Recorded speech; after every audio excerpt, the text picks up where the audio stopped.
Should we talk about some MMA? UFC. What's happening in the world of MMA right now? So, what's his name? Kamaru Usman is defending his welterweight belt against our countryman Leon Edwards. That fight's been in the works for a long time now. Obviously, Leon Edwards coming off a decent win against Nate Diaz. Well, basically, he just schooled him for 5 rounds, but he did get caught in that last round. But Leon Edwards has been wanting a title shot for a long time. Luck's not been in his favour.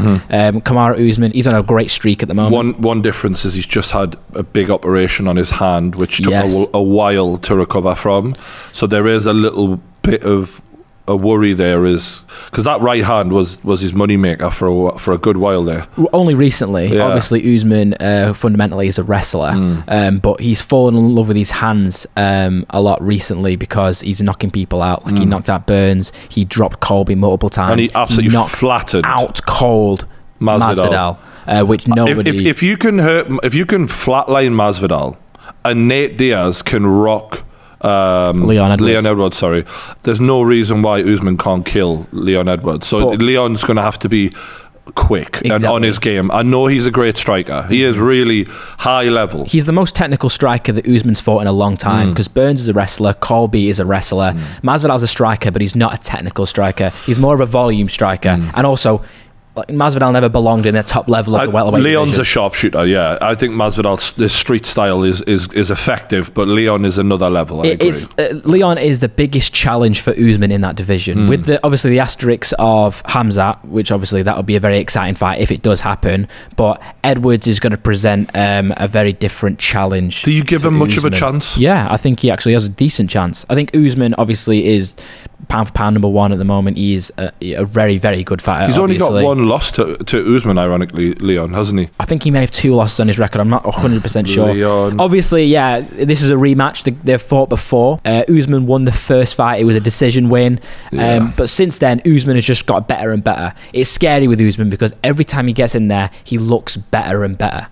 The hand is going to be an issue, but it's very interesting to see what approach he takes against Edwards, because I don't think he's going to stand and strike with him unless he has fallen in love with his hands a bit and he decides this is the approach I want to take. You know what though, when you watch Nate Diaz rock him though, there must be a bit of Usman thinking if let's be real, Nate Diaz is not a power puncher, Usman is.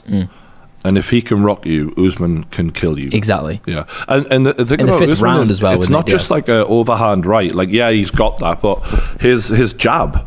His jab was so good against Burns. He dropped Burns with a jab as well. And with I think he also dropped Colby with a jab. Yeah. He did. He looked really good, and I don't think he's a better striker than Leon though. Leon is just so quick. His footwork is really good.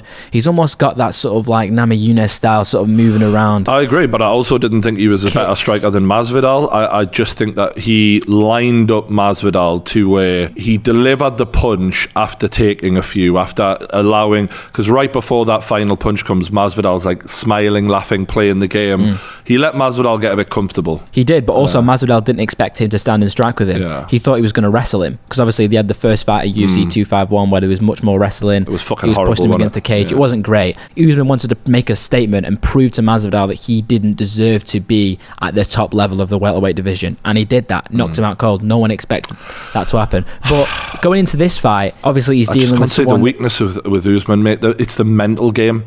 I look at Usman as one of the most mentally strong fighters I've ever seen. I think if it goes the distance, though, it's the approach either fighter needs to take, because I don't see anyone finishing the other in this fight. The thing about Leon that sort of frustrated me against Nate was he did not do what I wanted him to do, which is risk it a little more and to put the play gas it safe on. And win rounds. Yeah, I wanted him to put the gas on and get Nate Diaz the fuck out of there and prove that the level he's on. And when he let him live and he let him stay in there with him and didn't risk it, he got caught. And I just look at that and I think that that is a flaw within you, not in the technique, not in the athleticism, but within him, where it takes balls to put the afterburners on and to try and kill someone, because it's you're giving that opportunity to them as well in the same breath. And Usman has a side to him that makes him a champion mentally, and I haven't seen that from Leon yet. I've seen a very accurate, clever, technical striker, but I have not seen the killer. And to me, with the level of ferocity that Colby Covington brought to the table twice, that didn't get rid of him. With what Usman has seen in Gilbert Burns, we've seen Gilbert Burns gave Khamzat hell on earth, and yet he knew Usman better than he knew Khamzat, and yet Usman took him apart. They trained together for years. The way I look at Usman, he is champions tested here. Like, he has passed every test, no matter how hard, no matter how injured, whatever he was going through. It's up here where he has that elite mentality. So and I just don't feel like Leon's shown that. No, I agree. To make me believe he can win. No, definitely, I agree. And obviously, as you were saying, he played it safe against Nate Diaz, who was on the tail end of his career, literally retiring after his next fight. When he gets beaten by Khamzat, obviously. And now he's going in there against the pound-for-pound champion. But obviously, the guys have fought before. I don't think that Usman is going to be overlooking Edwards in any way. But also, as well, when you're fighting the champion, you have to rip the belt off them. And when you've got the pound-for-pound #1, someone that makes the UFC a lot of money, Edwards is going to have to do a lot and really win each round. Did you see they moved Volkanovski as #1 pound-for-pound? Did they? I think so, yeah, off of Usman. You know what's funny? I didn't know they did that, but I agree with that. It's a tricky one, though. I feel like in order for pound-for-pound #1 to lose that title, like Canelo did, he lost the fight. For me, if you look at the battles Usman's had and the names he's beaten, and it's not that I don't rate... What names? Give me the names. I think Colby Covington is as well-rounded a fighter as in the UFC. Definitely. That's a star. Top level. I think Gilbert Burns is very high level. Okay. The way he dragged Khamzat into deep water has proved that. I think recently he's really proven himself, Yeah.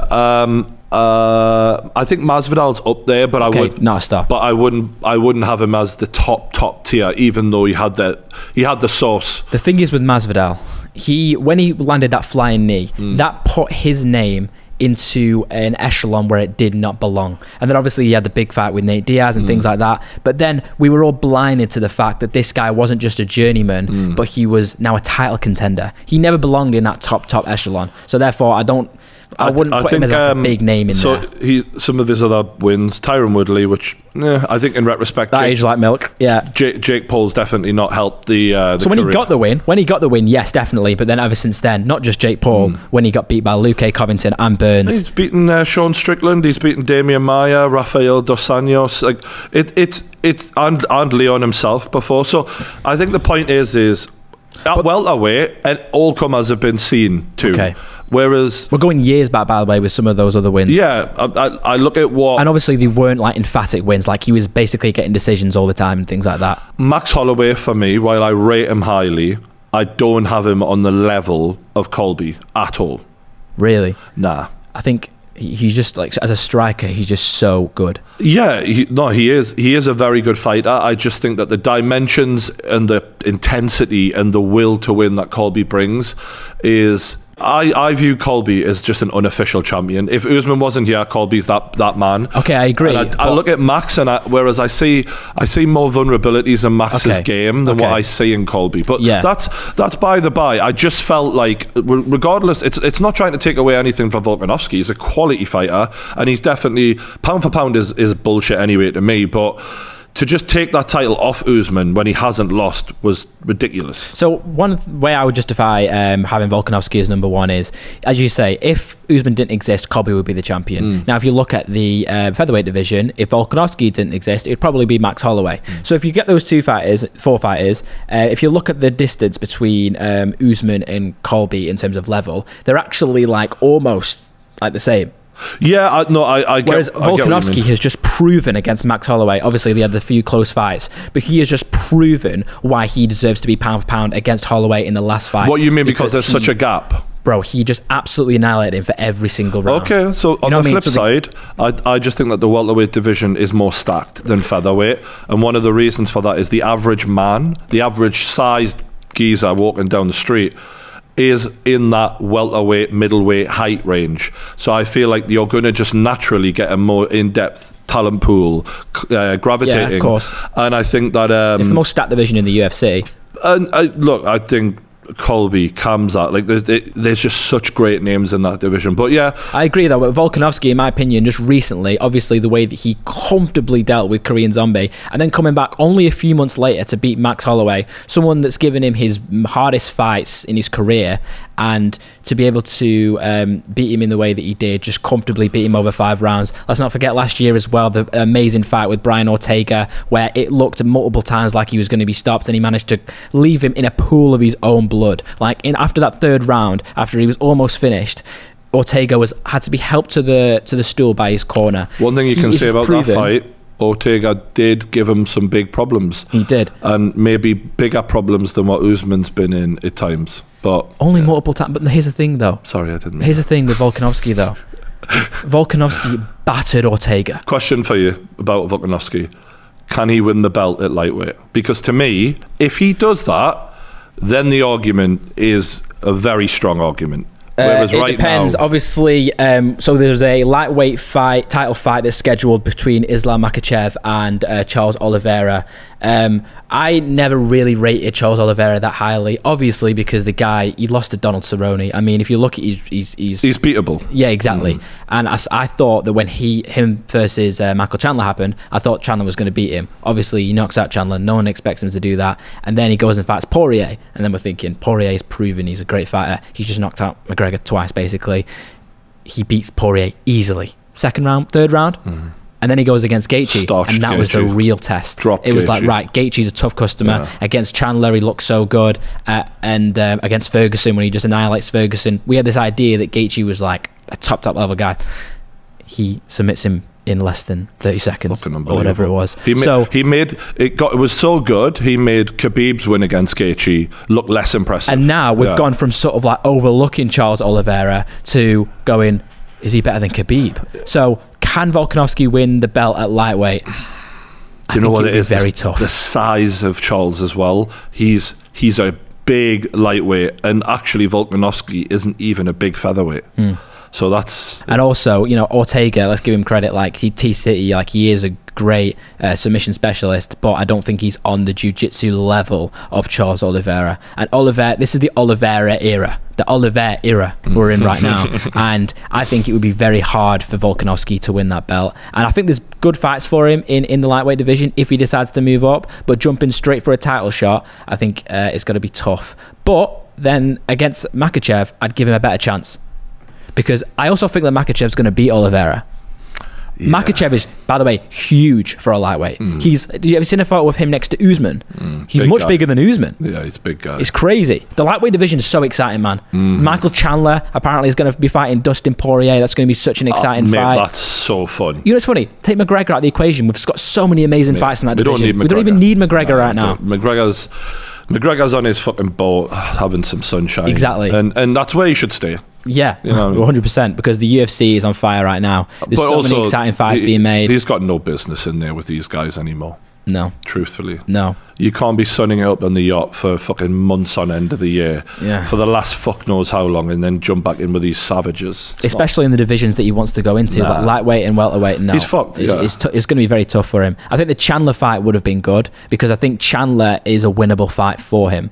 I think he has... Style-wise, I hear what you're saying. I think 2016 Conor McGregor finishes today's Michael Chandler in less than 2 rounds. It's a Chad Mendes style matchup. Exactly. Very similar. Or Eddie Alvarez. He's got the same shit. Build style. He's made for that. And that may be one of the few fights that is winnable, but generally speaking, Gaethje, Poirier...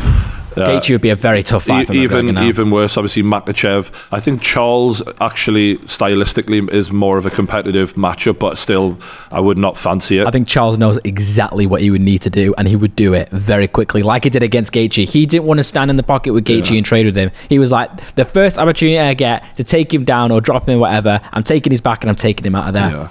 I'm proving I'm the champion. And exactly.